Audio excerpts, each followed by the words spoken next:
Assalamualaikum warahmatullahi wabarakatuh.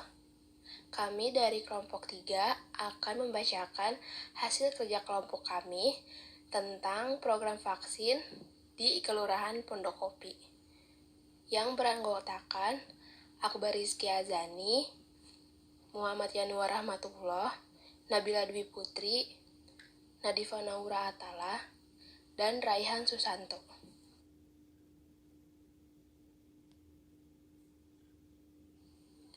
COVID-19 adalah jenis virus yang menyerang sistem pernapasan pada manusia.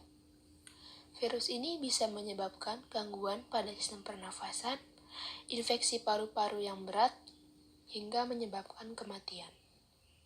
Virus ini bisa menyerang siapa saja, seperti lansia, orang dewasa, anak-anak, bayi, dan termasuk ibu hamil dan ibu menyusui. Kebanyakan virus ini menyebar seperti virus lain pada umumnya. Misalnya, melalui percikan air liur si pengidap, yang kedua menyentuh tangan atau wajah orang yang terinfeksi, yang ketiga menyentuh mata, hidung, atau mulut setelah memegang barang yang terkena percikan air liur pengidap virus tersebut. Salah satu solusi untuk menanggulangi virus tersebut ialah dengan pemberian vaksin. Vaksin merupakan suatu antigen atau benda asing yang dimasukkan ke dalam tubuh untuk menghasilkan reaksi kekebalan tubuh terhadap penyakit tertentu. Layaknya obat dan vaksin lainnya, pengembangan vaksin COVID-19 harus melalui 3 tahap uji klinis. Setelah memenuhi ketiga tahap uji klinis tersebut dan dinyatakan efektif serta aman digunakan, vaksin COVID-19 baru bisa mendapatkan izin edar dari Badan Pengawas Obat dan Makanan atau BPOM. Saat ini sudah ada vaksin COVID-19 yang masuk uji klinis tahap 3 di Indonesia.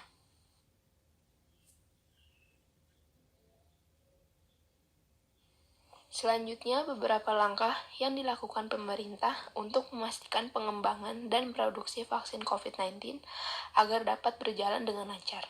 Yang pertama, pengawasan distribusi vaksin.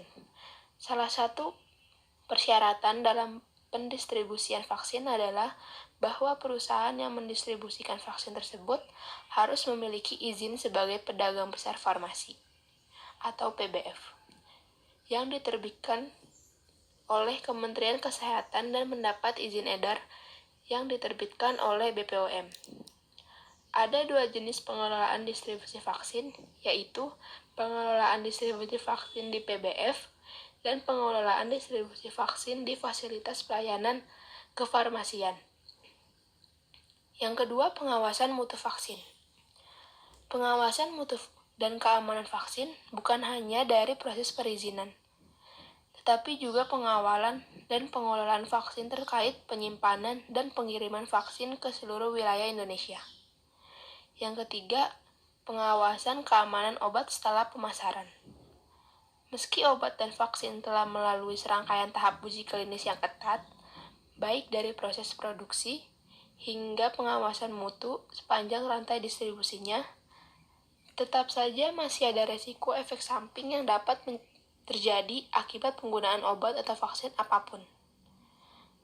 Reaksi efek samping vaksin bisa bersifat ringan, misalnya hanya berupa demam atau nyeri di lokasi suntikan. Namun, pada sebagian orang, reaksi efek samping yang muncul bisa cukup berat, seperti munculnya reaksi anafilaktik. Oleh karena itu, pemerintah juga melakukan beberapa langkah untuk memantau dan mengevaluasi keamanan vaksin guna memastikan bahwa vaksin tersebut layak digunakan. Saat ini terdapat beberapa jenis vaksin corona yang disiapkan oleh pemerintah Indonesia.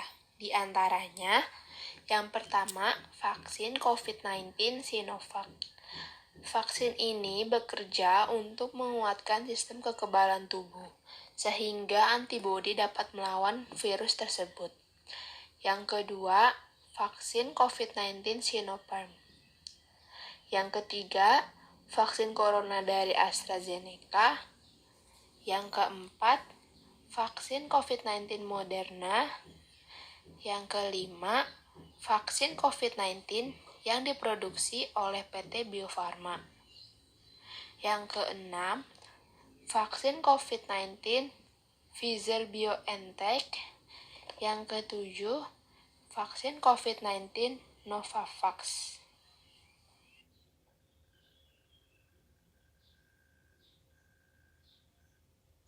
Sebagai bagian dari tahap persiapan program vaksinasi yang kami canangkan, kami mengirimkan data kelompok prioritas penerima vaksin COVID-19, yaitu yang pertama tenaga kesehatan, yang kedua pekerja publik, yang ketiga lansia, yang keempat balita, dan yang terakhir usia produktif.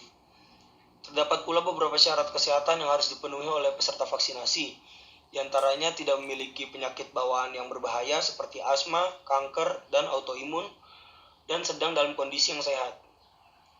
Vaksinasi akan dilakukan secara bertahap kepada 40.051 orang di Kelurahan Pondokopi, meliputi 484 orang tenaga kesehatan, 70 orang petugas penanganan prasarana dan sarana umum atau PPSU, 17 orang pegawai Kelurahan Pondokopi, dan 50 orang TNI dan Polri.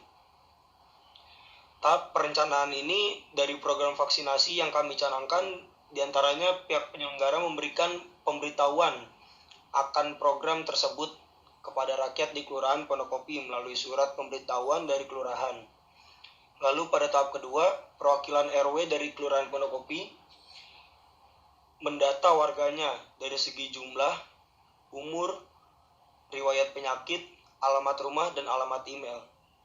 Selanjutnya, setiap warga diminta melakukan registrasi ulang melalui web yang disediakan untuk mencocokkan data dan mengunduh berkas yang dibutuhkan untuk mendapat vaksinasi.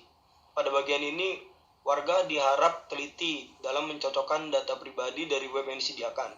Apabila merasa data dari web tersebut tidak sesuai, diharapkan warga menghubungi pihak pelaksana dari program ini agar menyesuaikan data pribadi tersebut. Tahap terakhir dari perencanaan ini adalah pelaksanaan itu sendiri. Pada tahap ini, warga diminta membawa berkas-berkas yang dijadikan syarat mendapat vaksin, diantaranya surat kesehatan, berkas daftar ulang yang tadi diunduh dari web yang disediakan, dan data pribadi.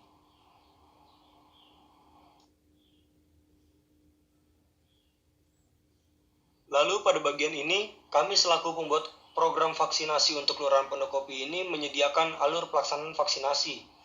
Yang pertama, penyerahan dokumen syarat-syarat untuk vaksinasi. Dokumen-dokumen ini sebagai salah satu syarat penting untuk mendapat vaksinasi selain penerapan 3M, yaitu mencuci tangan, menjauhi kerumunan, dan memakai masker. Dokumen yang harus disiapkan diantaranya bukti daftar ulang dari web yang disediakan pihak penyelenggara, lalu surat kesehatan, dan data pribadi seperti KTP. Pada tahap kedua yaitu cek kesehatan. Cek kesehatan merupakan syarat wajib yang dilakukan di tempat vaksinasi oleh petugas kesehatan yang disediakan pihak penyelenggara. Tes ini meliputi tes kesehatan, pengidentifikasian kondisi penyerta atau komorbid, dan pemeriksaan fisik sederhana. Hal ini menentukan bahwa peserta vaksinasi layak mendapatkan vaksin, ditunda atau bahkan tidak mendapatkan vaksin, sesuai kriteria dan syarat yang berlaku. Tahap berikutnya yaitu pelaksanaan vaksinasi. Pada tahap vaksinasi ini, petugas menuliskan tanggal dan waktu dibukakannya vaksinasi tersebut dengan pulpen atau spidol dan memberikan vaksin tersebut kepada peserta sesuai dengan prinsip penyuntikan yang aman. Kemudian, petugas menuliskan data diri peserta vaksin dan nama vaksin yang digunakan pada sebuah memo untuk pencatatan pihak penyelenggara vaksinasi. Tahap terakhir dari alur pelaksanaan program ini yaitu tahap pencatatan dan pemberian surat keterangan vaksin. Petugas pencatatan akan memberikan kartu vaksinasi kepada peserta di tahap ini.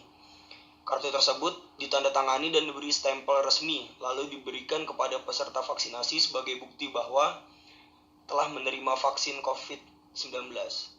Lalu pada tahap ini pula peserta vaksin diberikan penyuluhan tentang pencegahan COVID-19 melalui 3M, yaitu mencuci tangan, menjauhi kerumunan, dan memakai masker, dan penyuluhan tentang vaksinasi COVID-19.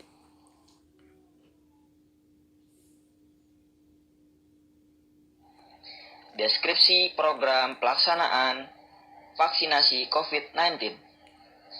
Bagaimana perkembangan mengenai vaksinasi corona di Indonesia sejauh ini? Yang pertama, kita akan membahas distribusi vaksin ke seluruh provinsi.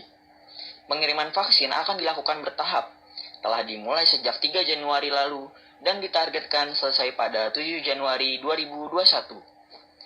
Presiden Joko Widodo menyampaikan vaksin akan kembali didatangkan untuk pelaksanaan program vaksinasi.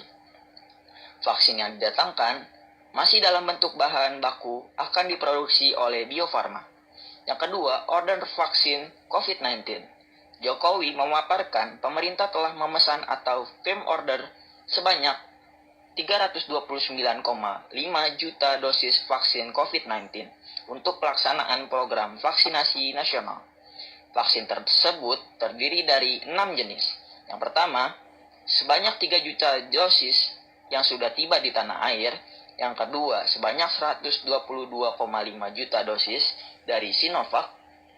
Yang ketiga, sebanyak 50 juta dosis vaksin Novavax. Yang keempat, sebanyak 54 juta dosis vaksin dari Covax atau Gavi. Yang kelima, sebanyak 50 juta dosis vaksin dari AstraZeneca. Yang keenam, sebanyak 50 juta dosis vaksin dari Pfizer. Ketiga, kita akan membahas waktu vaksinasi. Pemerintah merencanakan vaksinasi akan berlangsung selama 15 bulan. Kendati demikian, akan diusahakan pelaksanaan vaksinasi dapat lebih cepat daripada waktu yang direncanakan. Adapun Jokowi berharap vaksinasi dapat selesai dalam jangka waktu sekitar 1 tahun. Yang keempat, kita akan membahas target penerima. Diberitakan sebelumnya, vaksinasi rencananya diberikan kepada 70% atau 182 juta penduduk Indonesia.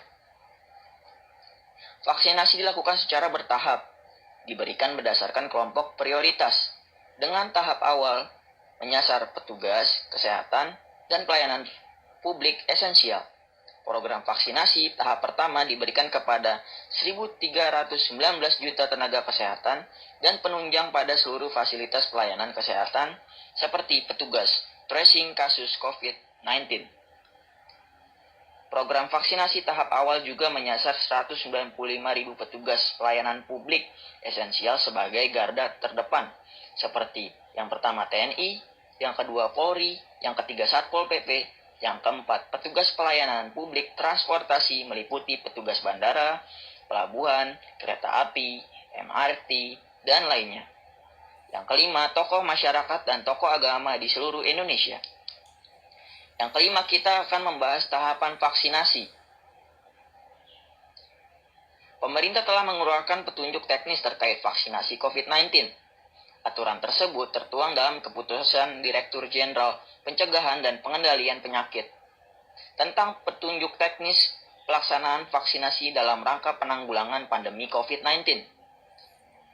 Adapun tahapan vaksinasi yang dilakukan pemerintah sebagai berikut. Tahap 1, Januari sampai April 2001.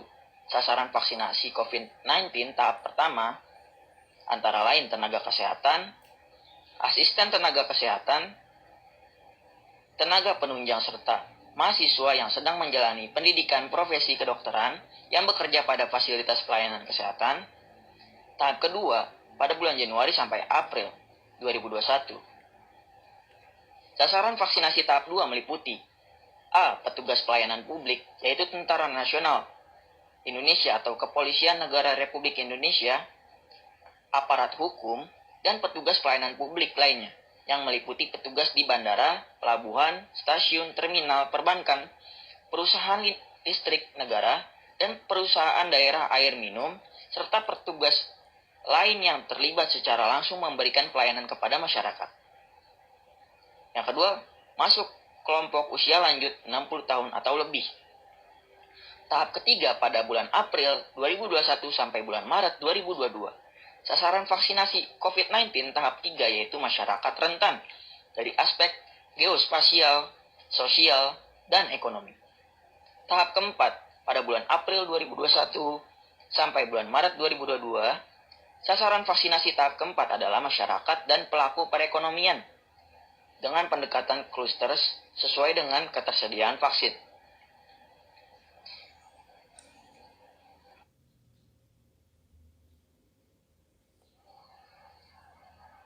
Deskripsi pelaksanaan monitoring program vaksin COVID-19. Juru bicara vaksin COVID-19 Kementerian Kesehatan Dr. Siti Nadia Tarmizi hari ini mengatakan hingga saat ini Indonesia masih menunggu izin penggunaan darurat vaksin COVID-19 dari BPOM. Jika izin tersebut sudah keluar, vaksinasi dapat segera dilaksanakan secara bertahap di 34 provinsi. Kita akan membahas pembagian vaksin di periode pertama dan periode kedua. Pelaksanaan vaksinasi selama 15 bulan akan berlangsung dalam 2 periode, yakni periode pertama berlangsung dari Januari hingga April 2021 dengan memprioritaskan 1,3 juta tenaga kesehatan dan 17,4 juta petugas publik yang ada di 34 provinsi.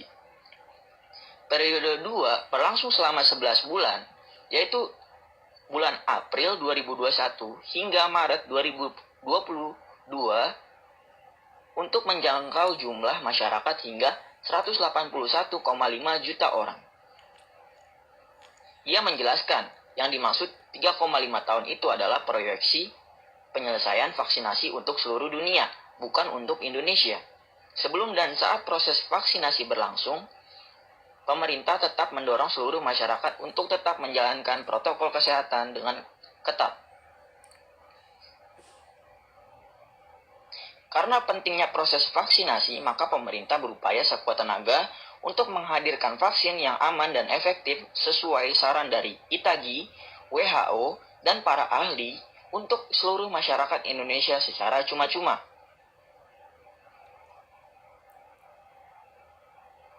Vaksin bersama, seperti penerapan disiplin 3M, memakai masker, menjaga jarak, mencuci tangan, dan penguatan 3T, yaitu tracing, testing, dan treatment, merupakan upaya lengkap dalam menekan penyebaran COVID-19 secara efektif.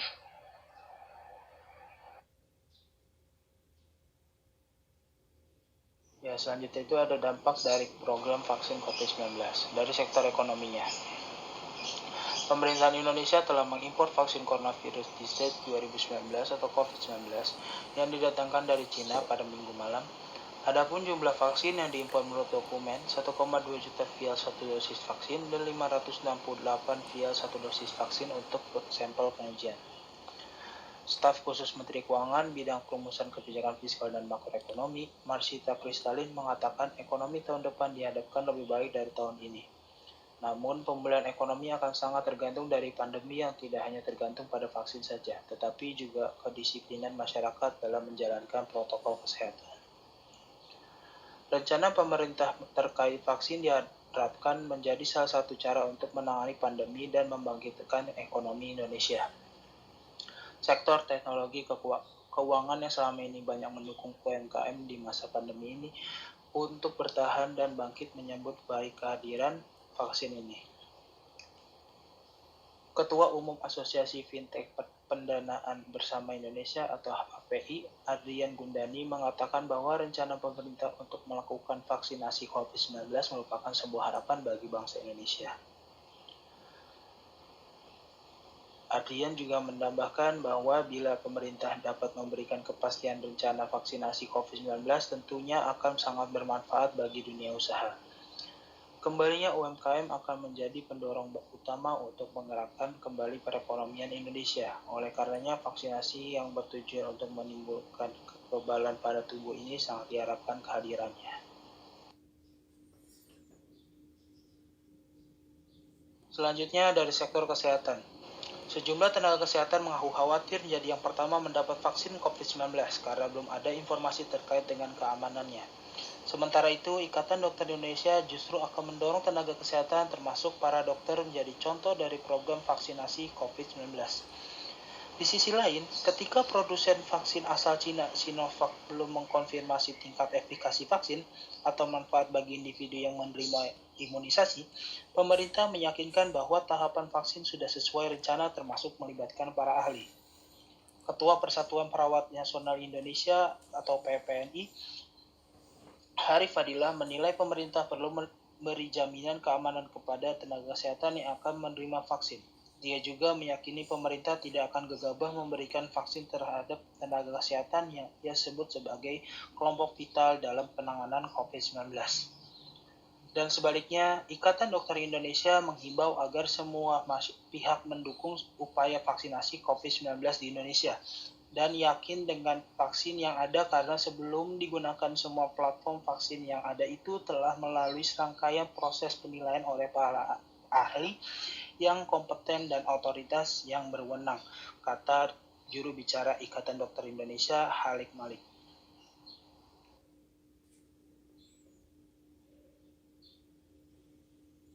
Evaluasi pemberian vaksin kepada masyarakat adalah kelompok usia produktif harus menjadi golongan prioritas penerima vaksin COVID-19. Kelompok usia produktif menjadi golongan terakhir yang mendapatkan vaksin karena dianggap memiliki respon imun paling bagus hanya dengan minum vitamin C. Seharusnya kelompok usia produktif menjadi prioritas penerima vaksin karena kelompok ini dikenal lebih banyak yang terinfeksi COVID-19 di Indonesia. Karena usia produktif dianggap lebih aktif bergerak dibanding kelompok lansia. Kalau kelompok usia produktif sudah memiliki kekebalan, maka mereka tidak akan membawa penyakit ke dalam rumah dan kelompok lansia akan mendapatkan proteksi dari kelompok usia produktif.